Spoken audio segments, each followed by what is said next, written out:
bus approaching. A pedestrian detection and alert system is now equipped on York Region Transit buses.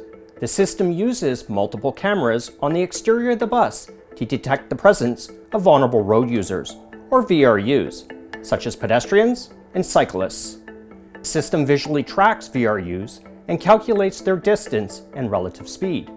If a VRU is within the danger zone of the bus, the system alerts the driver with a flashing display and alarm: amber for caution, red for danger. The system also sounds an alarm on the exterior of the bus to warn the VRU. Caution, bus approaching. To reduce noise pollution and to ensure VRUs do not hear it too often, the alarm will only sound if a collision is likely to happen. This system also provides drivers with other supports, such as forward collision warning, lane departure warning, following distance indicator, and speed limit indicator.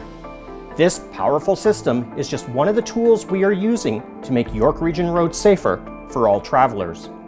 For more information about York Region Transit, visit yrt.ca.